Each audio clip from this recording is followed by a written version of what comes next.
ang husay. Pero hindi pa natatapos dyan ang espesyal na painting na ito. Dahil ang painting na to, singliit lang ng posporo at mas may ililiit pa. Ang small and incredible na paintings na ito, likha ng malawak na utak ni Sir Nelson Castillo, ang father of miniature painting sa Pilipinas. Itong maliliit na painting, hindi ko akalain na magbo-boom hanggang ngayon. At mamaya, personal ninyong pwedeng makita ang iba pa niyang mga likha sa exhibition ng Pamana 2025. Ang miniature painting siguradong ating ipagmamalaki. Isang certified gawang Pinoy. Hello po! Tama yun! Pero nung mula sa garahe, Oo. hanggang sa loob, surrounded Meron by dito, art na puro painting. Hello po! Umaga po! Meron kaming bit-bit-bit-bit. Sa inyo to galing. Sir Nelson, magandang umaga po! Salamat po sa inyo Yes. lahat at sa mga nanonood. Yan, si Yun. Ginoong Nelson Castillo, ang Yeah. ating pong bagong kaibigan ngayong umaga sa barangay. Karangalan po namin na makilala ang isang magaling na Artist. manlilikha. Eh, Yan. siyempre, mas lalo akong natutuwa at dinalaw niyo ako Naman. sa aking maliit na studio. Maliit ba ito? Ang laki-laki, sir eh. Kasi- Tsaka ang dami mayaman na Kasi studio. miniature painting, so miniature studio. Yeah, totoo naman Ayan. yan. Umpisa muna natin sa work area mo, kaya Oo. kinalalagyan natin. Oh, Ang sige, meron ito dito. yung Ayan, magulong mesa. Which is okay. very artistic. Kasi kung walang magulo, walang magandang Tama. painting. Ito po, Obra. ayan, ayan. Uy, wow. Ayan, nag-uumpisa Ano na po yung naman. ginagawa nyo ngayon, sir? Landscape po. Okay. So, dadalhin natin dito yung mga puno sa loob ng studio ko. Ayan, sa isang maliit na canvas. Oo. Kailan po kayo nag-umpisa? Alam po natin na kayo po ay matagal ng prolific pagdating sa pagpipinta, ano po. Pero kayo po nakilala sa inyong po mga malalaking painting, maging ang inyong maliliit na mga painting. Kailan po kayo nag-divert sa miniature painting? 1968, dito sa Pilipinas, nagsusupervise ako ng framing shop ng picture and art gallery. Opo. So from there, merong nagpunta, nagpa-frame ng miniature na ganyan laki ito Okay. from Germany. Okay. So that is German artist ang gumawa. Okay. Then from there, mag-start ako. Oh. So Na-inspire sabi ko, po kayo. ba, ako lang yata ang gumagawa ng miniature dahil puro malalaki ang sa kanila. Yes, correct And po. then may nakuusap naman ako noon, the following siguro mga years or what.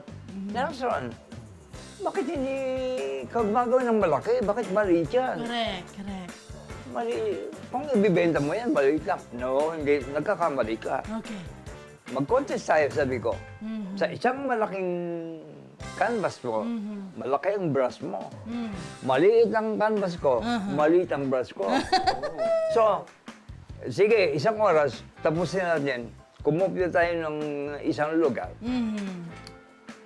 Yung brush mo, sa 1,000 stroke, ako, sa maliit ko, is 1,000 strokes. Mini So, strokes, opo. anong difference yun? Di ba? So, if you oras. price it like $1 million, I can price my miniature on $1 million like yours. Same. Ano po ang inyong inoobserbahan? Anong kailangan na i-observe yung disiplina Rule. o style o rule sa paggawa ng miniature na painting? Para po mapasok Para po po lahat umangat. ng detalye Unang-una, sa isang maliit na canvas. from the heart. Okay, Ah. that's good. And then, Utak. avoid something Negative. negative, yeah. That's it. And Ito you nga, have to diba? paint, sige-sige lang. Tuloy-tuloy. Yeah, hanggang matapos mo. But the difference of the oil paint, ano muna ako ng first coating, then let's say I'll wait to dry like an hour, so by layers ako Opo. hanggang sa matapos. Pakita nga natin po, ito pong ating ito pong inyong Yun yung ginagawa. kanyang... Ang kailangan nating... Oo. Ito yung oil. And then may linseed oil Ito ka yung para mga po- Ayan. mga oil ko. Ito ang white mas malaki kasi Oo. mas Maraming gamit. maraming gamit.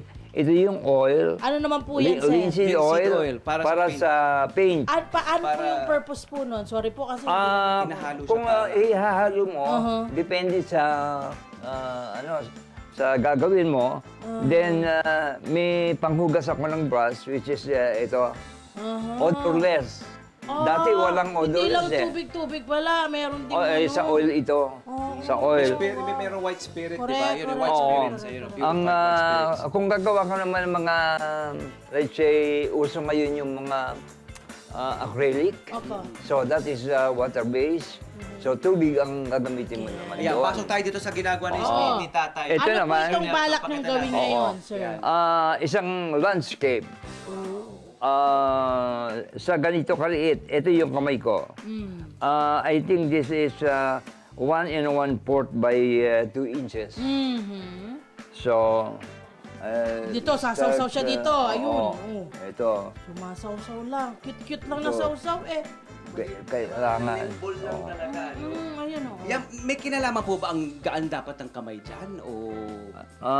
Kailangan din. Opo.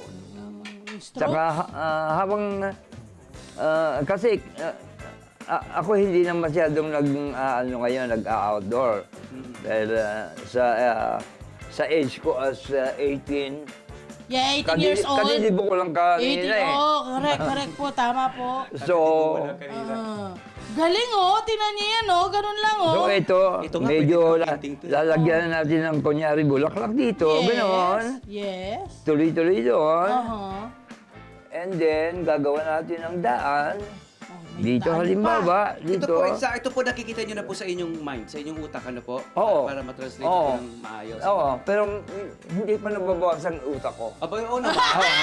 Obviously, napakalakas, napaka-alert at napaka-creative pa rin ni Sir Nelson. Alam niyo ba itong si Sir Nelson ay nabase sa Amerika, 1981 po, ano po? Oo. At doon po kayo nagpakalawig sa inyong sining. At alam niyo bang sina Kula Desma?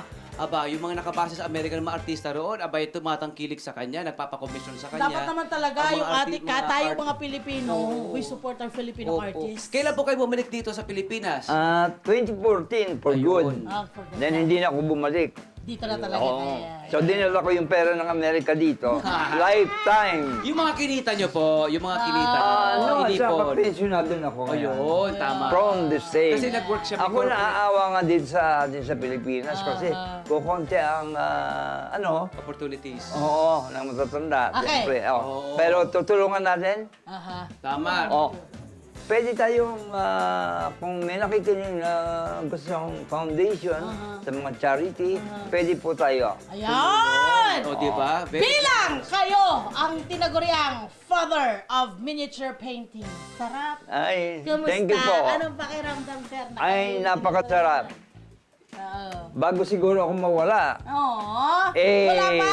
hindi mawawala ang pangalan. Yung legacy. Yung legacy po Body ng of work inyong niyo po. ginawa. And speaking of body of work, Ayun na, pakita mo na! Ito ang kanyang studio /bahay /bedroom kasi si Sir Nelson ayaw na niya umakyat. Dito na siya, dahil nga 2-story itong kanyang dalawang palapag po itong bahay niya. Pero napapaligiran kayo ng art. Imagine, gumigising ka, napapaligiran ka ng mga obra nila ni Sir Nelson. Ito yung mga malakihan ranging from landscape, ito parang seascape, may ocean or riverscape. Meron din depiction ng mga animal life, meron tayong mga dito mga goldfish, iba't iba. Napaka-diverse ng kanyang artistry. Ika nga, ito po, skyscape, merong ocean. At hindi lang yan natin tumitigil dito. Dito, Love, ito yung, dito, Love, at Sir Nelson, tama po, ano? Dito na nakapaskel ang kanyang mga miniature. Tingnan nyo, Yes! saba. Tingnan nyo naman tong kalamansi. Ito, Yung mga suha. miniature na Ito, collection ko. mangga. Ang ganda-ganda, di ba? Siguro one time, Yun, no? magkakaroon tayo ng museum Aba. ng Castillo. Opo. Oo, pwede nga. Ito nga, museum na nga po ito eh. Ito po, hanggang sa paakyat sa second floor, hanggang dito sa kanyang bahay dito sa... May turing niyang bahay niya sa second floor. Ito, mula po rito, hanggang doon sa itaas. Tingnan niyo na.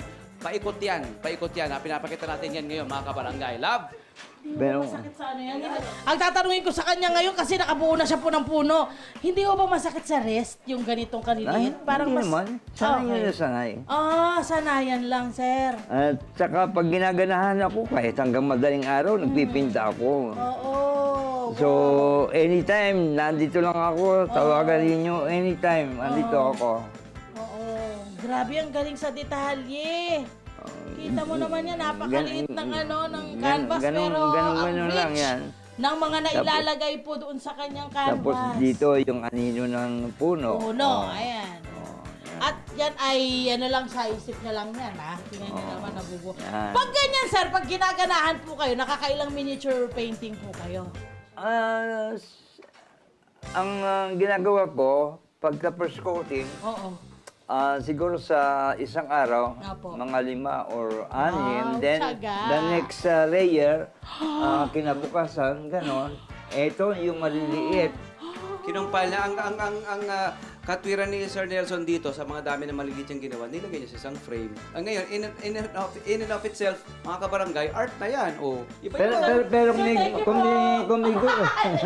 kung may gusto, pwedeng i-frame mo individually. Tama, opo. Ito, iba-iba. May papaya. Para meron kang maliit na gallery, ano? Yeah, this is so beautiful. May mangga. Ito na nga, tanong natin yung mga anak ba niyo? Ang anak po ba ninyo? May mga artist kayo? Ay, lahat. Family of artists, pati mga apo. Oo. Iba naman Pati ito, mga apo yan. dancing. So tawagin natin si Jonel and Jandy. Oh, Ayan. yun. Si JC. Eto mga anak, sila rin pala. Ayan. Eto, Ayan. hindi rin, sir. Ayan. Pila-pila lang po, gentlemen. Sino po? Sir! Anong pakiramdam na inumpisahan ng, ito yung apo, inumpisahan ng yung tatay na ipasa-pasa sa inyo hanggang sa mga apo? Well, grateful kami kasi nagkaroon kami ng tatay na very talented na namanan naman namin. And then which is gonna be a legacy. Kayo, sir, you're also into painting? Yep. Abstract and portrait. How about you, sir? I'm Johnny Castillo, ako naman yung mga gawa ko yung splatter painting, yung mga wisik. Tawag sa akin, wisik ba? Oh, wisik painting. Gusto natin yun. Gusto natin yun. Hello po mga Kanet 25! Si Kuya Tony Pet po ito mula sa Love, Tony Pet and Everything. For more Love, Tony Pet and Everything updates, just click on our subscribe button and follow us on our Net25 social media pages at Net25 TV and at Net25 Entertainment Facebook. Magkita-kita po tayo!